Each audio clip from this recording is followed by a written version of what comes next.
Hello and welcome to iCatholic. I'm Wendy Grace. Well, Pope Francis is into his 11th year of his papacy, and it's incredible to see the energy that he has maintained and some of the countries that he has travelled to. His schedule for somebody who is much younger would be grueling, but yet he's maintained that energy, that passion, that love for people in countries all over the world. And one person that has travelled alongside Pope Francis and on the papal plane on more than one occasion joins me now, journalist Colm Flynn. You've been all over the world kind of following the Pope and just the countries he's visited. What are some of the highlights, Colm? Wendy, you're right. At 87 years of age, Papa Francis is not slowing down anytime soon, because he's already announced this year that he plans to go to Indonesia, Papua New Guinea, Singapore and other countries, including perhaps his home country of Argentina, which he has never gone back to since becoming Pope in 2013. But I've been lucky enough covering the Vatican for the past 4 years now to be able to get to go on some incredible trips with Pope Francis. And two of them that really stand out in my memory. One was a number of years ago when we went to Iraq. Pope Francis was the first Pope to ever go to the nation of Iraq. Pope John Paul II had tried, I think it was in 1999, but it was just too safe for him to do it. And it has been the same for other popes.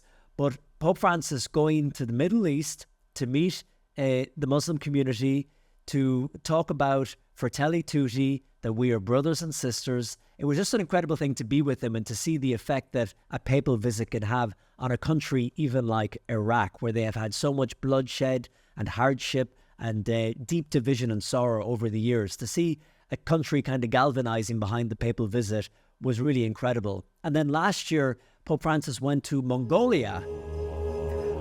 Once one of the largest and most powerful empires on the face of the planet, Mongolia has an ancient and incredible history.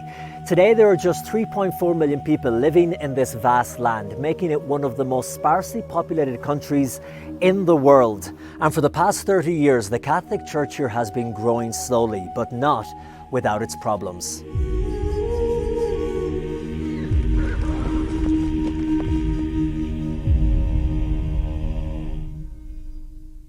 Now, why is the Pope going to Mongolia? Less than 1% of the population are Catholics, way less than 1%. Well, it's strategically placed in between Russia and China. And of course, the Vatican has a delicate relationship with both of those two big superpower neighbours. But to go there and to see the Pope really go to the margins, like he always said that he wanted to do, to go to those small, tiny community of Catholic believers and them in wonder and awe at the Pope coming to them. Not a big, powerful Catholic country, but the Pope making the grueling journey to Mongolia.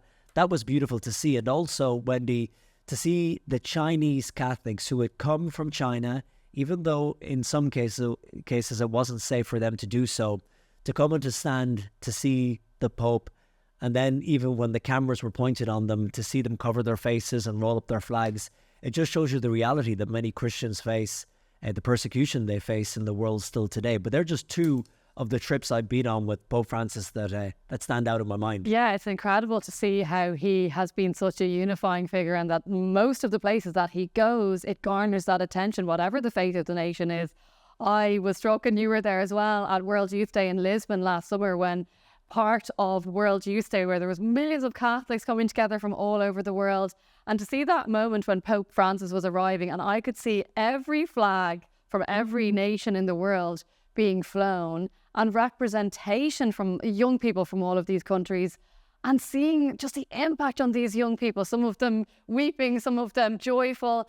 And it was just that real moment of, wow, the universality of the Catholic faith, but also in particular, the particular impact that Pope Francis has had himself. And he's done really what he set out to do in reaching out to, as you said, the marginalised. And he used that analogy of, the field hospital.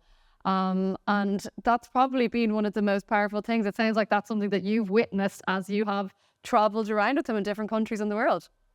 And as you said, you quoted Pope Francis that the church should be a field hospital for everybody. And Pope has gone to South Sudan and to the Democratic Republic of Congo, places that are just out of war, or still have their civil unrest. But you're right. Last year, World Youth Day in Lisbon, Portugal, my first World Youth Day. And this is a problem, Wendy, that the church faces, because it can be often misrepresented in the media, and that's a complicated thing. There are various different reasons why that could be. But there was a lot of talk that it was going to be a failure, that young people wouldn't come because of declining numbers across the world, that they wouldn't galvanize themselves to make it to Lisbon. It was expensive to get there. There were not enough hotel rooms. The flights weren't cheap.